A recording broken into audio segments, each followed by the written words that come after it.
क्षेत्रे कुरुक्षेत्रे समवेता युयुत्सवः मामकाः पाण्डवाश्चैव किमकुर्वत संजय। धृतराष्ट्र ने पूछा, हे संजय, धर्म क्षेत्र कुरुक्षेत्र में एकत्र युद्ध की इच्छा वाले मेरे और पांडु के पुत्रों ने क्या किया? अज्ञान रूपी धृतराष्ट्र और संयम रूपी संजय। अज्ञान मन के अंतराल में रहता है। अज्ञान से आवृत मन धृतराष्ट्र जन्मांध है, किंतु संयम रूपी संजय के माध्यम से यह देखता है, सुनता है। वो समझता है कि परमात्मा ही सत्य है।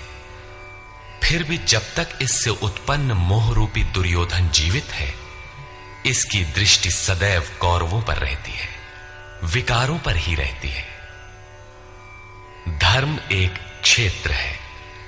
जब हृदय देश में दैवी संपत्ति का बाहुल्य होता है तो यह शरीर धर्म क्षेत्र बन जाता है, और जब इसमें आसुरी संपत्ति का बाहुल्य होता है तो यह शरीर कुरुक्षेत्र बन जाता है। कुरु अर्थात करो। यह शब्द आदेशात्मक है। भगवान श्री कृष्ण कहते हैं, प्रकृति से उत्पन्न तीनों गुणों द्वारा परवश होकर मनुष्य कर्म करता है। वो क्षण मात्र भी कर्म किए बिना नहीं रह सकता। गुण उससे करा लेते हैं। तीनों गुण मनुष्य को देवता से कीट पर्यंत शरीरों में ही बांधते हैं। जब तक प्रकृति और प्रकृति से उत्पन्न गुण जीवित हैं, तब तक कुरु लगा रहेगा। अतः जन्म मृत्यु वाला क्षेत्र, विकारों वाला क्षेत्र कुरुक्षेत्र है, और परम धर्म परमात्मा में प्रवेश दिलाने वाली पुण्यमयी प्रवृत्तियों का क्षेत्र धर्म क्षेत्र है। पुरातत्वविद पंजाब में काशी प्रयाग के मध्य तथा अनेकानेक स्थलों पर कुरुक्षेत्र की शोध में लगे हैं, किंतु गीताकार ने स्वयं बताया है कि जिस क्षेत्र में यह युद्ध हुआ वो कहां है। इदं शरीरम कौन्तेय क्षेत्र मित्य भिधीयते। अर्जुन, ये शरीर ही क्षेत्र है, और जो इसको जानता है, इसका पार पा लेता है, वो क्षेत्रज्ञ है। आगे इन्होंने क्षेत्र का विस्तार बताया, जिसमें 10 इंद्रियां, मन, बुद्धि, अहंकार, 5 विकार और 3 गुणों का वर्णन है। शरीर ही क्षेत्र है, एक अखाड़ा है।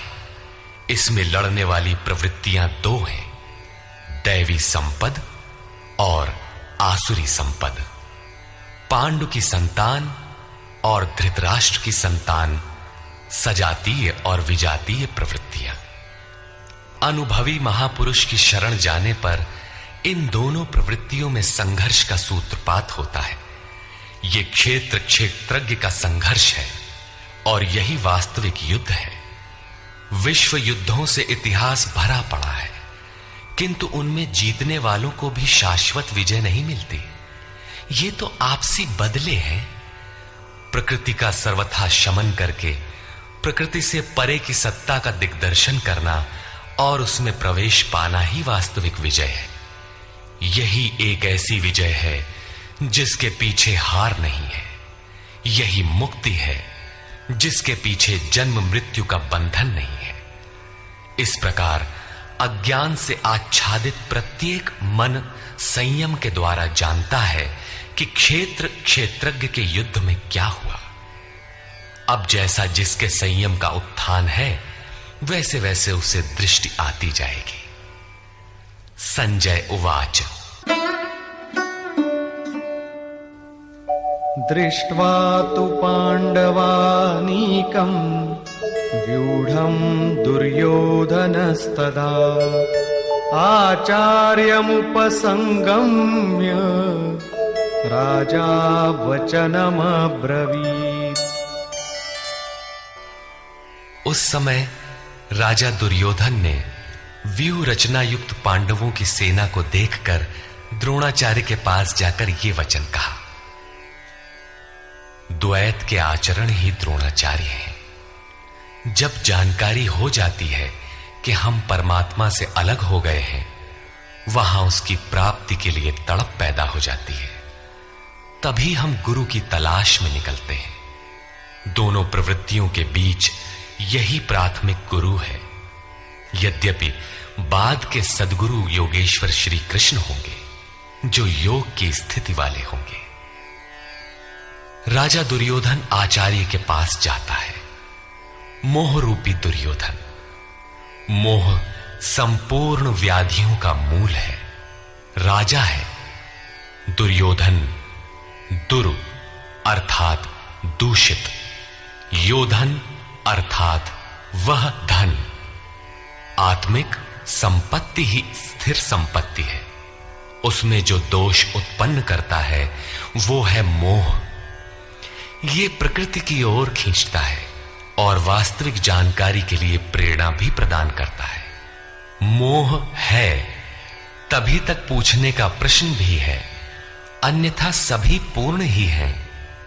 अतः व्यूह रचना युक्त पांडवों की सेना को देखकर, अर्थात पुण्य से प्रवाहित सजातीय वृत्तियों को संगठित देखकर, मोह रूपी दुर्योधन ने गुरु द्रोण के पास जाकर यह कहा।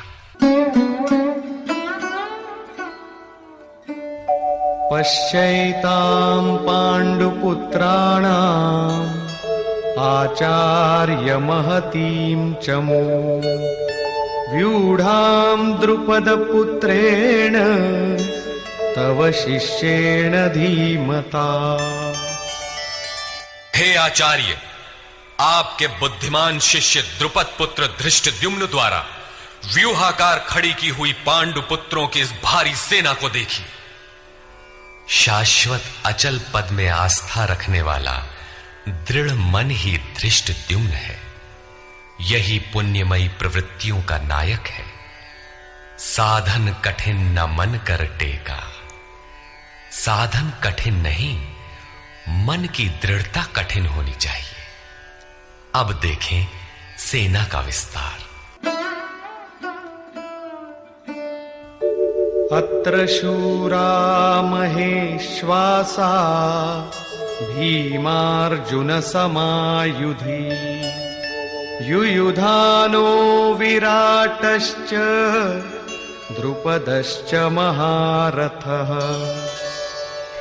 इस सेना में महेश्वासा, महान ईश में वास दिलाने वाले भाव रूपी भीम, अनुराग रूपी अर्जुन के समान बहुत से शूरवीर, जैसे सात्विकता रूपी सात्यकी, विराट सर्वत्र ईश्वरी प्रवाह की धारणा, महारथी राजा द्रुपद अर्थात अचल स्थिति, तथा धृष्टकेतुश्चेकितानः काशीराजश्च वीर्यवान् पुरुजित कुंती भोजश्च शैब्यश्च नरपुंगवः। धृष्ट केतु दृढ़ कर्तव्य, चेकितानः जहां भी जाए वहां से चित्त को खींचकर इष्ट में स्थिर करना, काशीराजः काया रूपी काशी में ही वो साम्राज्य है, पुरजित स्थूल सूक्ष्म और कारण शरीरों पर विजय दिलाने वाला पुरुजित, कुंती भोजः कर्तव्य से भव पर विजय, नरों में श्रेष्ठ शैव्य अर्थात सत्य व्यवहार।